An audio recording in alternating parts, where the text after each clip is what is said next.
It's time to take a ride on the Steelers Afternoon Drive with our co-hosts, Alan Saunders and Zachary Smith.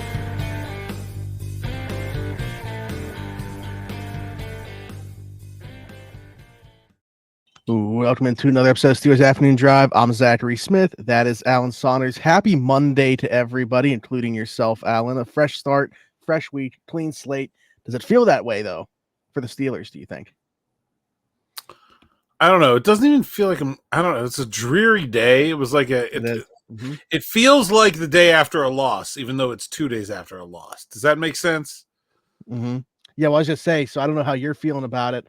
I don't know how the team's feeling about it, but from like a fan base perspective, not necessarily for myself, but just from the takes that I'm still seeing on the old, we're saying Twitter still, on Twitter, I do feel that way. It feels like a miserable Monday. Is what we call them when we don't have victory Mondays in Steeler land. So I definitely share that sentiment that I'm getting that same vibe, and we'll talk about that in a little bit. A little bit of news to go over here over the weekend. Some bad news, especially for the depth of this team. Nate Herbig being before lost. we get into news, I got something I need to bring up. All right, go ahead. So, I've been working a lot lately. A lot of hours. I was at the game late, and Derek Bell, who is a great analyst, has been working a lot of hours for us too. Yeah, he's and he sent me a text this morning at 9:15 a.m. That was clearly not intended for me. It says, "I'm laying back down, love you." To which I responded, "Wrong text, buddy, but I love you too." So I just wanted to, I didn't want Derek to feel like, I didn't want anyone to be left out. So I just want to say, I love you too, Smitty. And let's start. All right. That's what's funny is it's reciprocated, by the way. What's funny is he's done the same thing to me. Clearly that was meant for his wife, Tiffany, and he's done that to me as well. He sent me a text one time. He's like finishing something up and then I'll be upstairs. And I was like, well, you're pretty far away, but all right, sounds good. So I love when that happens. Shout out to we've been working hard to bring you guys the content, and we love each other. And I just think we should express that every once in a while. I appreciate that. Love you right back. Love everybody that's watching and listening to this as well. And hey, while we're at it, we know we'll remind you at the end of the episode, but also while you're here, we're showing all the love. Like, subscribe, and hit that notification bell. Anyways, Alan, Nate Herbig, with his shoulder injury that needed a second opinion, got that second opinion. Didn't make that first opinion any better on the outlook of Nate Herbig's season. Looks like he's going to be lost for pretty much the entire thing, if not the entirety of the 2024 season. Had been holding down that starting spot for a bit. Zach Frazier was coming on strong. And I felt like by the end of this thing was going to be the starting center, but certainly a hit to the depth. Your backup center, also a guy that can play both guard spots. Yeah, so basically if it needs surgery, you're looking at 28 weeks. That's the week after the Super Bowl. So almost essentially out for the season. If it doesn't need surgery, it's still like 10 weeks. So, half a season at the very least. Mike Tomlin did say after the game he's getting a second opinion. That's probably what he's looking to find out an answer to. It certainly doesn't sound good. And really a significant hit to the depth there. They do not have another player that is an obvious fit as a backup center. Maybe we'll see Spencer Anderson there, although I think he's been playing really, really well as a guard, and I don't know if you want to break that up. Mason McCormick, we've seen take snaps. Maybe he'll try out there. They have Ryan McCollum, who's been on the practice squad, but can he get to the 53? Do they cut somebody else to keep him? I don't know. Or do they look elsewhere? I think there's questions to be had all around there. I know you got some Smitty scoops about a potential external signing. I do think they'll at least bring some, regardless of what they intend on the decision. I think they'll bring someone in this week no matter what. Yeah, Scott Questenberry was the name that I was given talking to somebody. I was actually just trying to get information about Jaylen Warren, and they kind of slid that in there, so I put that out. But I know that he worked out for the Dolphins. I don't know if he's worked out for anybody else this offseason, but he hasn't signed yet. Somebody was a bit confused because he actually had a brother that played under Arthur Smith in Tennessee, and they thought that it was him, David Questenberry. But Scott Questenberry has not played under Arthur Smith, spent time with the Texans. Maybe the Chargers was the other stop that he's had as well. But yeah, he's been around for a little bit, missed all of 2023, I believe, with a torn ACL. He has the center guard versatility. I'm not sure how many snaps he's played at both of them. But yeah, that's the name I was given in terms of if they were looking for an outside option. Mason Cole, we showed you guys the picture of Mason Cole on the post game on Saturday. He certainly looks like a guy that is not going to be playing football any longer. I reached out to his agent. I haven't heard back anything, but yeah, Okay. it doesn't seem like that's in the cards at the moment. Gotcha. Okay. But yeah, I mean, we were talking about the math of the offensive line was going to be a hard cut. I mean, if they bring in an exterior option, I guess the numbers look the exact same. But for right now, the way it looks, now you got to start thinking like that's not the case. Like Spencer Anderson should have a pretty good shot at 53 if there's not an exterior option brought onto the roster. I think Spencer Anderson was kind of playing his way into like they got to find a way to keep him no matter what territory anyway. So I think that makes that part of it an easy decision. The question is, do they trust him to be the backup center if something happens to Zach Frazier? I don't know. That's a big jump, and he's looked so much better at guard than he did playing center last year. I don't know how. I would honestly maybe be more interested in seeing what Mason McCormick looks like over there. Sure, because I think Anderson's played better than he has so far at guard. And McCormick was calling protections even from the guard spot in college. I know that you said he had actually been the third team center behind, fourth team. Like he was in front of Spencer Anderson behind McCollum as well, along with Frazier and Herbig, obviously. So he had been working in front of Anderson in terms of a center. Yeah, I'm with you. I'd probably give him a shot at center as well. Although I do think, like we're kind of saying here, whether it is Quessenberry or somebody else, there's probably an external option that they're going to get a look at. Yeah, that option comes in for this week 100%. You're not going to go into a football game with two centers on the roster. But I just don't know if that person's going to be able to make the team. I don't know. It seems like an odd fit. I agree. Especially if it's not somebody that's at least had, time in Arthur Smith's system that you feel like could pick it up. Right. The other thing they can do is they can kind of do what they did at safety and linebacker last year, where it's like, just kind of rotate through your guys on the practice squad. Like they spend their 3 weeks there, call them up 3 weeks, and then cut them loose and find somebody else to do the same thing for another 3 weeks until maybe you find someone you like. I don't know. Yeah. And the other thing there with Jaylen Warren, we mentioned on the post game, like that is kind of was my only takeaway. Like, whatever happened during that game, whatever, Jaylen Warren's injury meant more than any of that. Was told it's a grade 1 hamstring strain.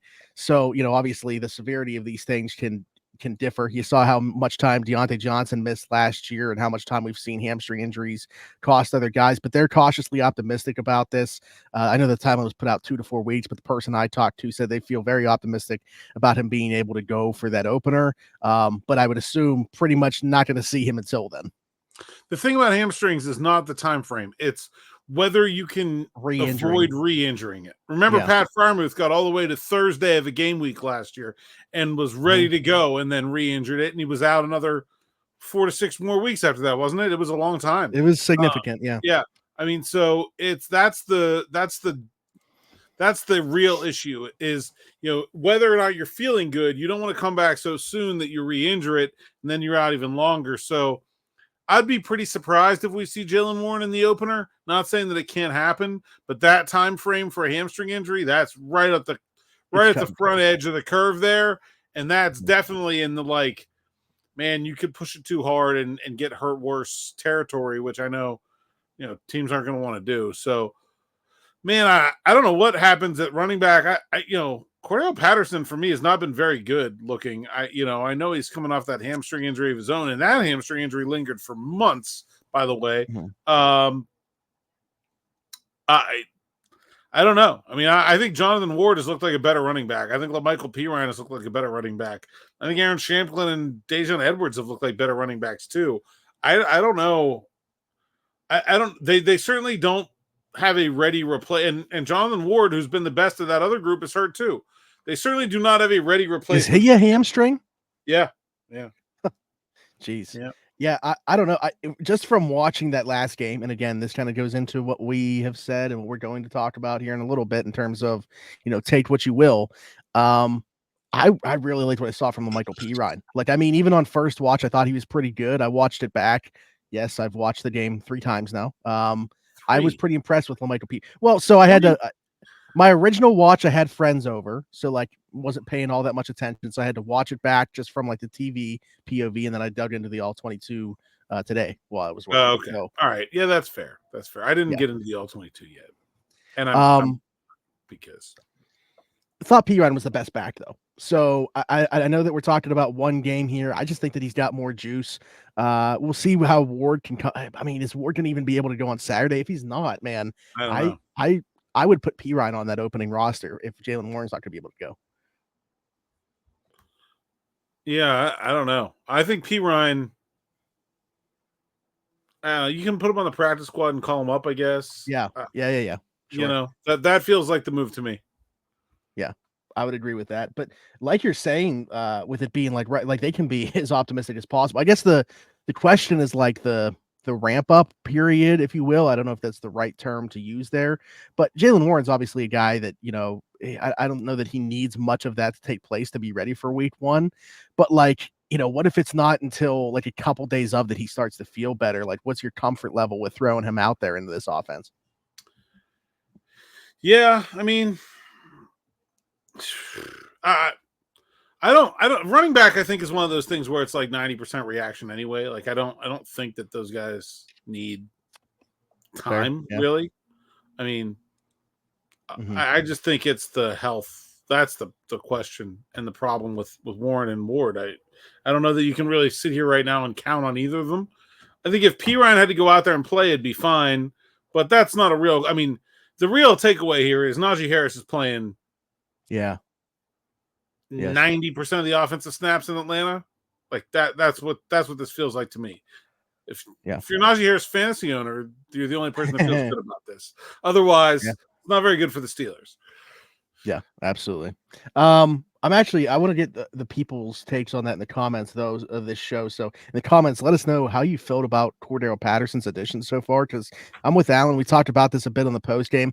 I haven't seen that burst. Like, I know that he's getting older. You know, the top end speed you wouldn't necessarily expect to be there, but just like I haven't seen it. Like, I haven't seen that acceleration from him. If he doesn't return a kick this week, I think we have to have a serious conversation about him not making this team, even though he has a 2-year deal.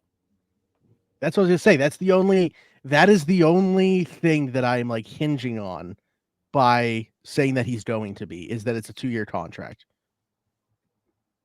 Like, otherwise, I feel like that would be easier for me to say no. Like, he hasn't shown anything for me to feel like he is a lock for the 53, and I'm not necessarily calling him a lock, but the reason that I'm considering him on is literally just because of it being a 2-year deal. Yeah, I don't think he's been good enough as a running back to be on the 53-man roster yet. And I haven't seen him return a kick, so I don't know.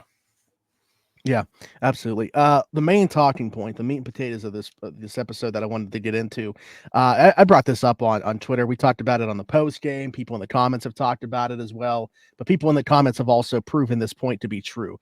I feel like last year, kind of going into this year, after the results that we got last year, we're kind of just like consensus from Steelers fans, like, hey, let's pump the brakes on whatever we see in the preseason because of what Kenny Pickett and the offense looked like in the preseason, just to not carry that over into the regular season. And it's common knowledge that teams aren't going to show their hands in the preseason. Very basic coverages that they're playing, pretty much not showing you anything on the offensive side of the ball.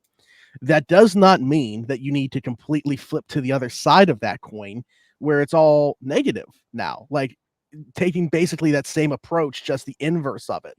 I thought as a collective, we had just agreed, let's take the wait and see approach, give this some time. But Alan, it does not seem like that is the case for a large portion of this fan base. Steelers playoff odds are better now than they were at the start of training camp. So the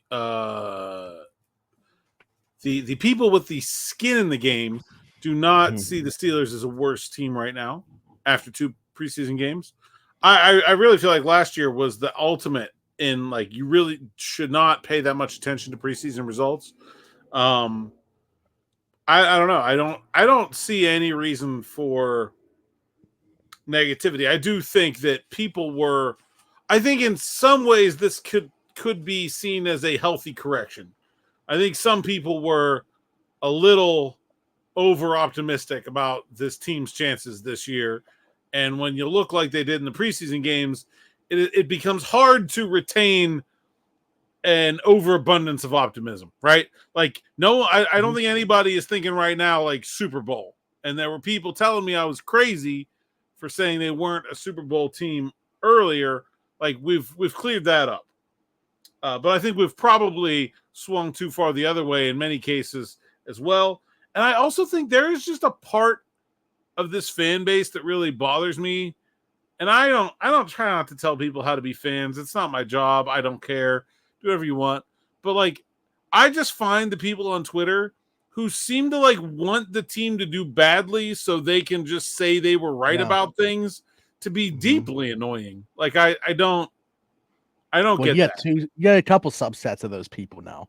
And, you know, because I don't want to bring up these people in a negative light. It's not about the people. It's about the subsets of the fan base. But the people that think Mason Rudolph should have been given a longer leash. All right, we know who the people you're talking about are. You may as well just say them. There's only two, okay? Like, you may as well just. I'm not calling anybody out by name here. Okay. And in that same vein, the people that want them to do worse now for moving off of Kenny Pickett. And the people who want to fire Mike Tomlin. I think you put them in there yeah, too. okay. Yeah, sure. Yeah. Absolutely. Well, they're in there every year. This year specifically from last year, I feel like we have two new additions now because of the quarterback room switch up. I also have two people who have commented so far since Saturday that said they should fire Omar. Fire Omar. Okay.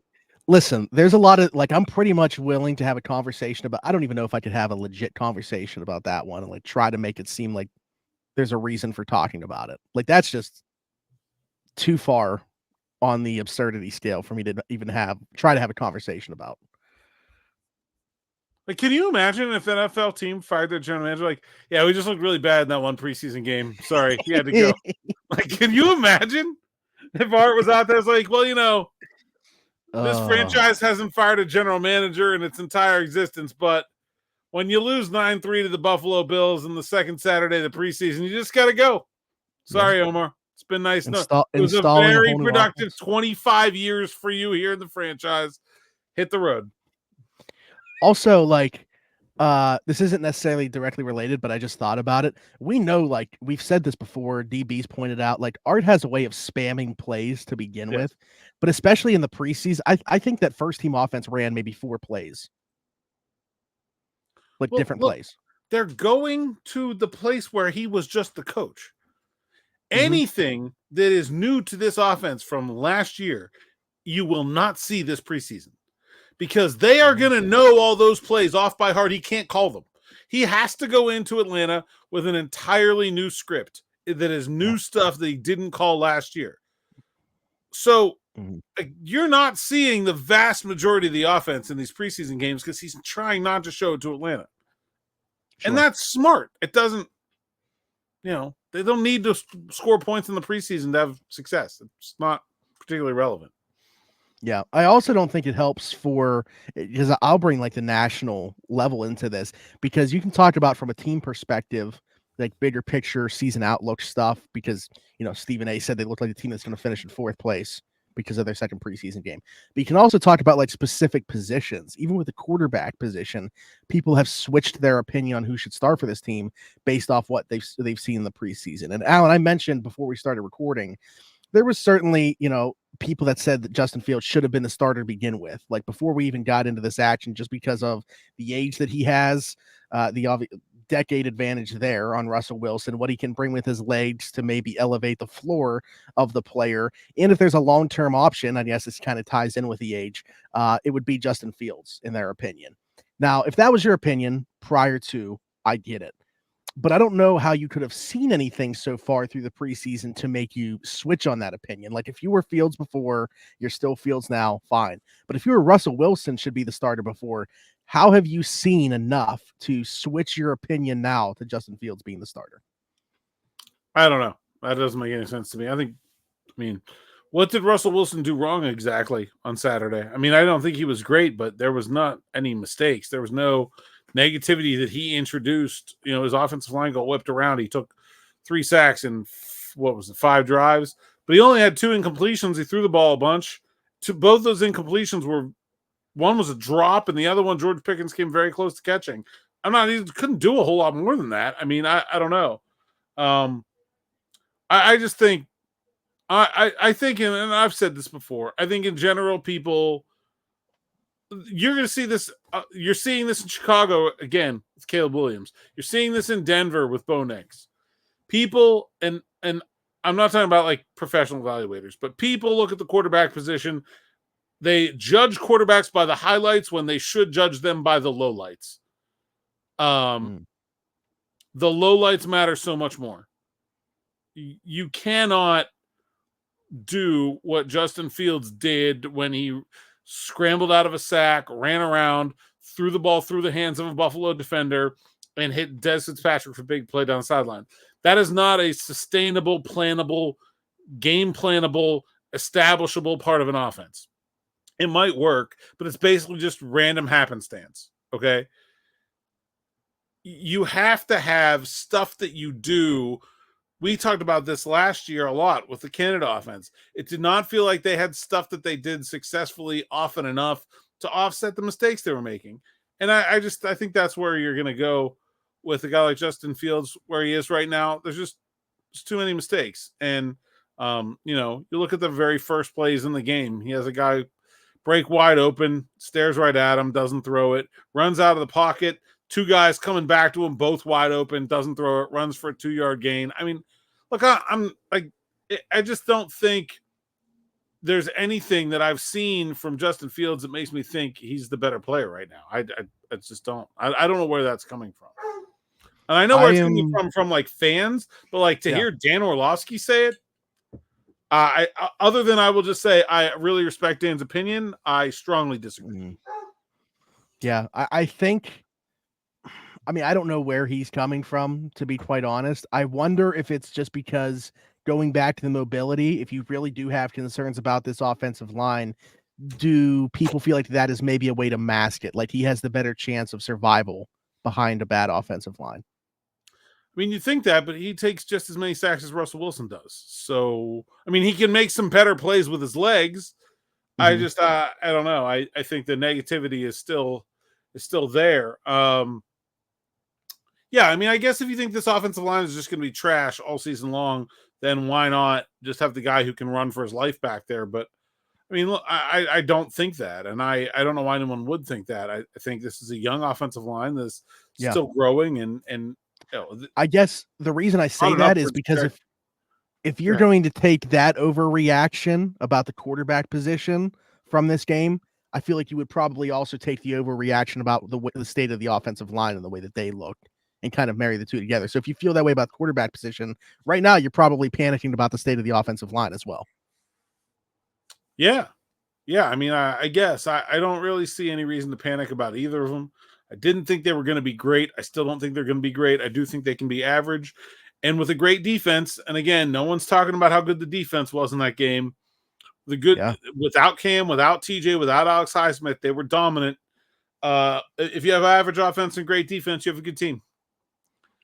And it's funny because I attached a tweet. I said, I thought we said that we were done with the overreactions, but I replied to myself and I said, with that being said, Nick Herbig might be Hall of Fame bound. This dude is the best player that I've watched in the preseason. But it's so funny though. It's like you said, like with the Steelers fan base just went through this last offseason where everyone overreacted to how good the offense looked and then got like punished for it, right? But this year, they're not overreacting to how good the defense looks. In fact, nobody's reacting at all to how good the defense has looked. They've given up 29 points in 2 games facing the Bills and the Texans, 2 playoff teams in the AFC. I think you're going to take that. Like that's very, very good. But nobody's reacting to that.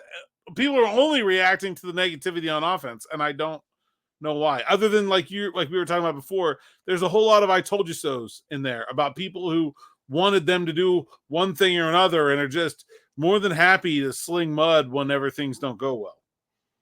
It may be, maybe a little bit too expectation, because we expect the defensive side of the football to like carry this team. So if that's kind of already where they're at, they're just like bored of it. And it's more about the curiosity of, will there be a leap taken by the offense? Yeah, I guess. I don't know. But defense is real good. I mentioned the comments kind of tying in with this too. You got a comment on Morning Rush, not even an after drive, not at the post game show where we talked about it, but got to give some shine here to Vincent Adams for pointing this out. Said you were pretty much the only writer trying to calm the expectations after the others were whispering the Super Bowl. Your level tone is appreciated. But Alan, I feel like that's kind of what you have been, not just for me because I am part of this fan base too. That's what creates this interesting dynamic, but for everybody within.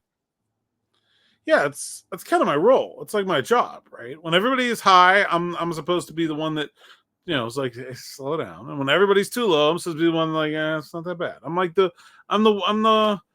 the buoy in the channel. I'm just floating here, chilling. Rough seas around, and so that's supposed to be the goal. That's supposed to be the role. It's easier to have that role when you don't have an emotional attachment to what happens. I don't care if they win or lose. Doesn't bother my day. And so that's where people like me are helpful. I think that is supposed to be my job. That is supposed to be my role.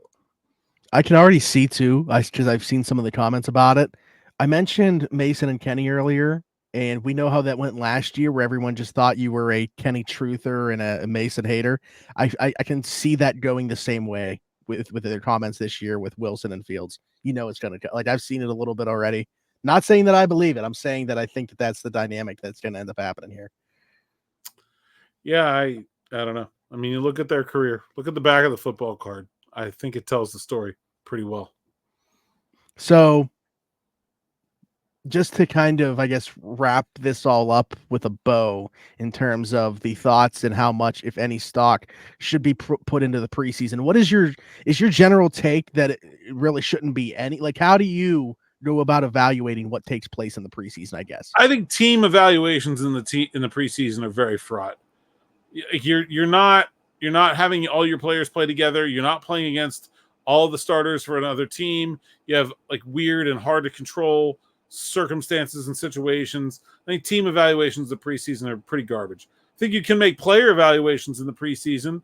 So like, yeah, I think more of Joe Andreessen, who I literally never heard of before Saturday. Dude is a player. Buffalo's got one. Ray Davis, I already thought really good things about Ray Davis, but I think those things were brought to light. I already thought good things about Nick Herbig, and now I think maybe, can I throw out some? I know you were like kind of joking with the Hall of Fame thing. I like that you said kinda, because like I want to be able to go back to that if it happens. I think the Steelers have, and I don't know how, when, why, or when. I think the Steelers have their next great linebacker in Nick Herbig. Wow. Remember Jason Gilden was at camp, and he sat and played special teams behind Kevin Green and Greg Lloyd. And remember, like, Clark Hagans was behind, must have been Porter and someone else for a long time before he got his shot. There's been guys that had to wait a long time to get their chance, but were still really good players when they got it.